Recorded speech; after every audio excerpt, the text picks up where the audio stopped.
Modi government అందుకే ప్రతి ఒక్కరు ఒకటే నిర్ణయించుకున్నారు. ఇది సాహసోపేతమైన మగవాళ్ళు ఉన్నారు లేరు దానికి సమస్య కాదు. ఇది ఇంత స్త్రీలను అగౌరవపరిచే అసదుద్దీన్ గారు మీకు స్త్రీనే పంపిస్తాము, దమ్ము ఉంటే ఎదుర్కోండి. 7 సంవత్సరాలుగా మీరు ఈ సేవా కార్యక్రమాలు చేస్తున్నారు. 7 సంవత్సరాల నుండి కూడా మీరు అండర్ కోర్గా బీజేపీకే చేస్తున్నారా లేదా మీ పర్సనల్గా చేస్తున్నారా? అమ్మ మరి మీరు అందరూ కలిసి బీజేపీ అంటే హిందూ హిందూ అంటున్నారు. మరి నేను ముస్లింలకు చేశాను, ఇప్పుడు ఇది ఎవరికి ఇస్తారమ్మా? మీరు ఇంకా వేరే పార్టీకి చేశాను అంటారా? సో ముస్లింలకి మీరు చేశారు కాబట్టి మీకు అక్కడ సీట్ వచ్చింది అనుకోవచ్చా? అంటే మరి హిందువులకు కూడా చేస్తున్నాను కదా. ఇప్పుడు హిందూ ముస్లిమ్స్ అందరూ ఉన్నారు కాబట్టి దాన్ని సెక్యులర్ ఫీలింగ్ అంటారు తల్లి.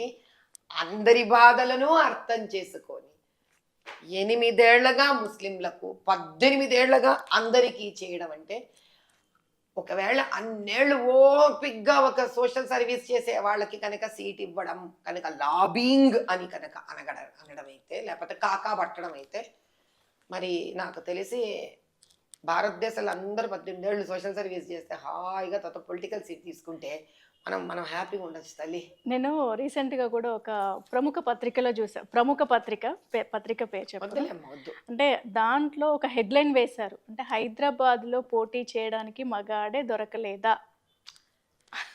ఇప్పుడు అవన్నీ చిన్న చిన్న with in the party issues అబ్బా. సో పెద్దగా ఇప్పుడు రాసే వాళ్ళది ఏముంది తల్లి, ఏదో రాస్తారు. నిజం ఎంతుందా అనేది ఆలోచించుకుంటారా ఏంటి?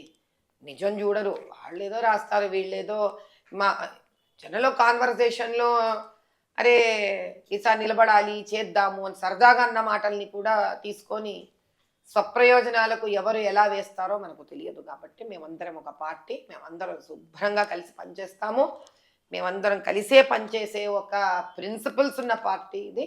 ఏకత్రితంగా ఉండి విజయం సాధించి మీ అందరికీ చూపిస్తాము. ఇందాకమ్మ మీరు ఒక 7 years నుంచి వర్క్ చేస్తున్నా అన్నారు. 7 years నుంచి సేవ చేస్తూ ఓల్డ్ సిటీలో సేవ చేస్తున్నారు. నేను ఇంతకు ముందు కూడా మీ నుండి నేను విన్నాను, సంవత్సరం నుండి కూడా నేను గ్రౌండ్ వర్క్ చేసుకుంటున్నాను అని. అక్కడ ఉన్న వారి సమస్యలు నేను బయటకు తీసుకొస్తాను. ఎలాంటి సమస్యలు ఉన్నాయి ఓల్డ్ సిటీలో? తల్లి చెప్పుకుంటూ పోతే చాంతాడు అంటే పోతూనే ఉంటుంది. కానీ మీకు ముఖ్యంగా నేను కొన్ని గట్టిగా చెప్తాను. అక్కడ ఉన్న సమస్యలు పబ్లిక్ కి కూడా తెలియాలి. ప్రప్రథమంగా నేను హైందవులు, గుళ్ళు, ఆ గోపురాలు అక్కడ ఉండే వాళ్ళని సంరక్షించుకోవడం, అంటే వాళ్ళని ప్రొటెక్ట్ చేయడం, ఇల్లీగల్ ఆక్యుపెన్సీని ఆపేయడం. రెండోది ముస్లిం పస్మంద బీదరికంలో ఉన్న ఆడవాళ్ళకి నేను ప్రత్యేకంగా గెలిచిన తర్వాత మోదీ సర్కారుకు విజ్ఞప్తి పెట్టుకుంటాను వారికి ఏంటంటే, మీరు కనీసం వీళ్ళని ఓబీసీలలో వేసి పస్మంద స్త్రీలను వాళ్ళకు దయచేసి ఒక 25-27% వాళ్ళకి దయచేసి మీరు కల్పించండి అయ్యా రిజర్వేషన్ అనేది ఒకటి బతిమలాడడం. ఇంకోటి ఏంటి అని అంటే, ఆ ట్రిపుల్ తలాక్ బాధితులు ఆ మిడిల్ ఈస్ట్ నుంచి పాపం ఎన్నో వివాహాలు చేసుకొని ఆ ఊనమైపోయి ఆ బాధతో వచ్చిన స్త్రీలకి సామాజిక న్యాయం, ఆర్థిక న్యాయం అంటే social, economical, moral justice and support ఇవి ఇప్పించడం. వాళ్ళకి విపరీతమైన చైల్డ్ లేబర్ తల్లి ఉన్నది నిర్మూలించడం. మద్రాసాలలో ఇవేవి కూడా మీకు లోకల్ వర్క్ బోర్డు నుంచి వీళ్ళకి సపోర్ట్ దొరకట్లేదు.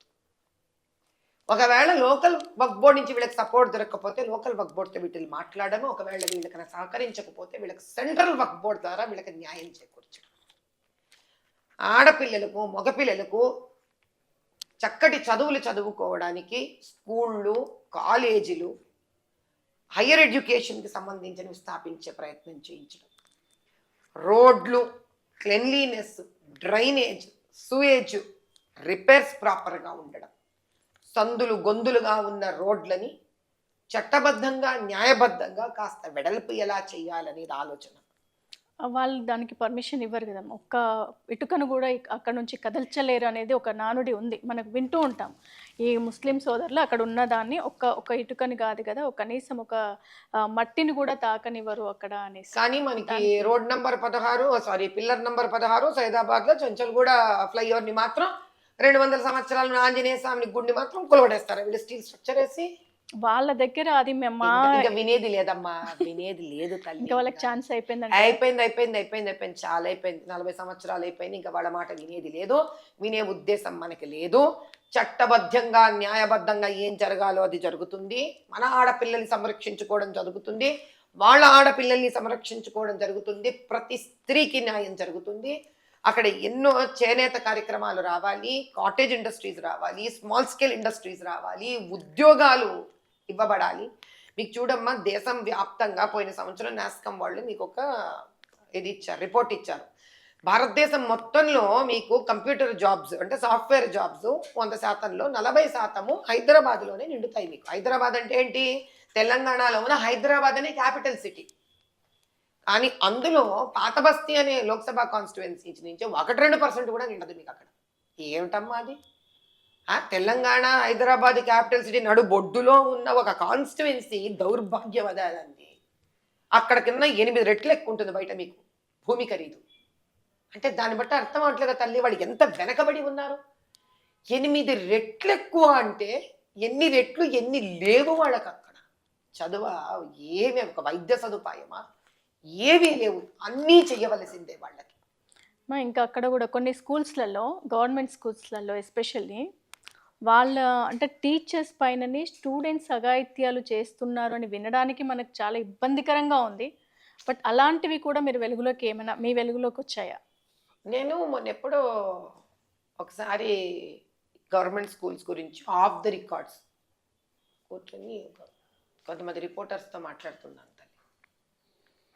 మాట్లాడుతుంటే నేను అన్నాను, ఎందుకన్నా పెడతారా నా తల్లి వీళ్ళు రెసిడెన్షియల్ స్కూల్స్, మళ్ళీ వాళ్ళే అంటారు మా ఆడపిల్లలు వేషధారణ ఇలా పెట్టట్లేదు, మీరు అలా పెట్టట్లేదు, మా ఆడపిల్లల్ని మీరు హిజాబ్ వేసుకొని ఇవ్వరు.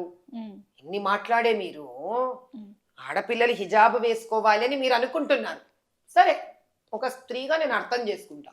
మరి హిజాబ్ వేసుకొని బుర్కా వేసుకొని వెళ్లాల్సిన ఆడపిల్లకి మీరు చిన్నతనం నుంచే గవర్నమెంట్ రెసిడెన్షియల్ స్కూల్స్ ఎలా ఒప్పుకున్నారు మీరు? రెసిడెన్షియల్ స్కూల్లో ఉండొచ్చు ఆడపిల్ల, దాన్ని మీరు పూర్వం గవర్నమెంట్ని ప్రశ్నించరా మీరు? కానీ ఆర్టికల్ 30 ఇస్తే మీకు మద్రాసాలలో మీరు ఇంగ్లీష్ ఎడ్యుకేషన్ పెట్టకుండా ఎందుకు ఆర్టికల్ 30 ఇవ్వడం జరిగింది తల్లి? వాళ్ళ వేషధారణ, వాళ్ళ జీవన శైలి విధానాన్ని మనం ఇబ్బంది పెట్టకుండా ఆడపిల్లలు వెళ్ళి మీకు కావాల్సింటే చదువుకోండి అమ్మా అని అన్ని రకాలుగా మగపిల్లలు కానీ ఆడపిల్లలు కానీ పెట్టే మీరు మద్రాసాలు పెట్టారు. అక్కడ మంది ఆడపిల్లలు పాడు చేసేసేయండి, అక్కడ రకరకాలుగా హింసలు పెట్టండి. మీరేమో ఇక్కడ ఇట్లా మాట్లాడండి.